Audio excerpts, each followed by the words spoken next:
So, John, one of the things that came out of our pod chat was that you got a second chance. You got a second chance to do things that, you hadn't done in the earlier chapters of your life. So how does somebody change?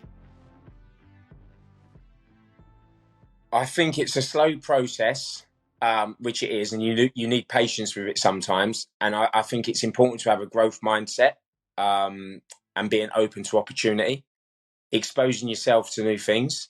That was, again, in my life, that was the big catalyst for me leading the life that I've got today, right? Like before, I was very close-minded. It was all about organised crime. That was life. There was nothing else. And then when I went through that process of my friend dying, and then I had more of an open mindset to what was out there, and especially through the vehicle of sport as well, because it brought so many incredible people and opportunities into my life.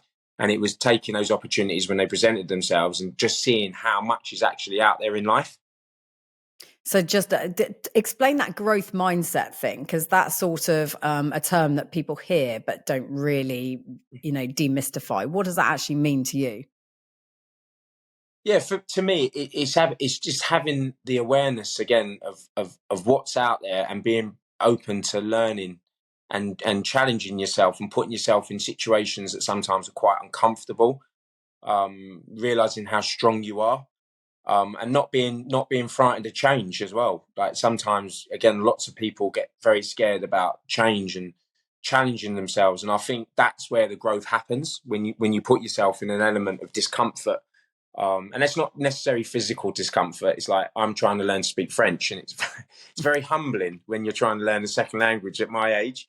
And there's little 4-year-old children that can speak it fluently. But yeah, it's not being scared. It's putting yourself out there and trying to learn new things and being, again, consistent with that as well. Once you do put yourself out there to learn. Yeah, you mentioned opportunity as well and sort of seizing that and recognizing that. Is that, again, comes down to just being open-minded about what that looks like? Because people are presented with opportunities every single day, but maybe don't even recognize them as that, right? So is how do you know when to spot the right opportunity to go after? Yeah, I think again the opportunity side of yeah, like when a bright opportunity comes into you, sometimes you can't say no to it, right? But something I've learned over the years is to be good at something, you have to learn to say no as well, and be strategic in what you say yes and no to. Like I was very, very guilty of this at the very beginning, of saying yes to everything. Um, but then what ends up happening, I overstretch myself, and then you don't really become good at anything. So I would say when opportunities do present themselves, just make sure that those opportunities are steering you or are guiding you towards something bigger. And they're not just diluting you, and then you can't then act on the bigger stuff because you're so diluted across all the smaller stuff. And again, that is a lesson I learned, especially when I got released from prison. Like I remember just saying yes to everything, and then I went through a stage where, like, my athletic performance fell off a cliff because I was overstretched too much, and then I was getting overtired. So then when I was trying to do other stuff, I wasn't really functioning at 100%. I was probably at 70%, and then I just became basically like crap at everything. Yeah. With regards to kids, when you're talking to them and stuff, if you're talking to a room full of children who, might turn right as opposed to left, and right could be the wrong direction, what's sort of the single most piece of advice that you give them that you think resonates with them as much as possible? I think about the untapped limited potential that all humans have within their bodies, and I always try to reference it back. Like when I was a little kid, I was overweight, had no interest in sport, and when I was 26 years old, I realised I had this talent. So I would always reference back to the kids and go, "Can you imagine the talents that are locked inside your bodies right now? Where if you tapped into those talents and abilities, what you could go on to do with your lives."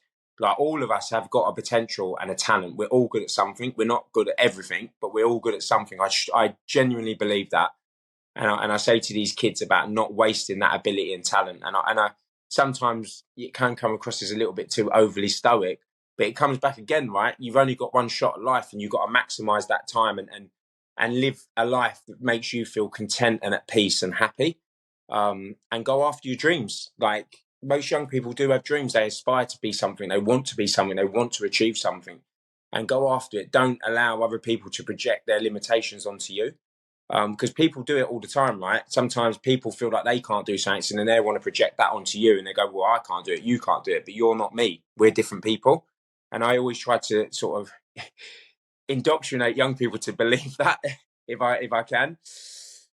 And do you feel like now, after the journey that you've been on, do you feel finally content? Do you wake up in the morning and feel like, okay, I'm where I should be and I know my direction of travel, or are you still sort of searching for that yourself? No, I feel much more at peace in myself now, than I did, because I did always feel like I was chasing something. Mm. And like I said, you never get there. And I've sat there with people that have become Olympic champions and they win a gold medal, and they think that is going to suddenly be everything, and they get it, and then they realize it isn't. It's the journey, and the journey that I've been on throughout my life. It's got me to a place now where I feel at peace and I'm content, and I feel like I've got to I where the destination was always going to take me, to one way or the other, and I'm here now. It's been a crazy path, and sometimes I even look back and think, yeah, I can't believe that actually happened to me. But no, I do feel at peace now, and I feel content in my existence, and I'm very appreciative of the life I've got. And obviously, I'm still driven to help other people. I still want to still compete in sport, and I won't stop doing that until they put me in the ground, like until I'm an old man and I'm literally, I'm dead. I will always be doing something in some form. I might not be as competitive, but I will always still be doing something. But no, I do feel happy, and I do feel at peace, and I'm very thankful for the life I've got today. And what about the records? Any records that you want to smash yet that you haven't achieved? There must be one. There must be something just there Uh, within reach. do you know what? I don't know why, but something popped into my head a few weeks ago, and I had this, and maybe someone might listen to your podcast, and it might actually open up an opportunity. But Oh, come on I then. had this overwhelming desire to go across the Atlantic. I was looking online, and I was looking at these people rowing across the Atlantic, and randomly I met a guy that did it a couple of years ago, and we were talking about it, and I thought that might be quite a cool thing to try to do one day. Like actually row across the I Atlantic. know I did. someone I can introduce you to over that. I know somebody that I can introduce you to for that.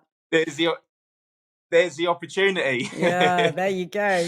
Yeah, you might want to ask yourself whether you want to seize this one or not. Oh, brilliant, John. Thank you. I am perfectly confident that whatever you put your mind to, you'll be able to accomplish and achieve. Well done. That's brilliant. Thank you very much. Thank you.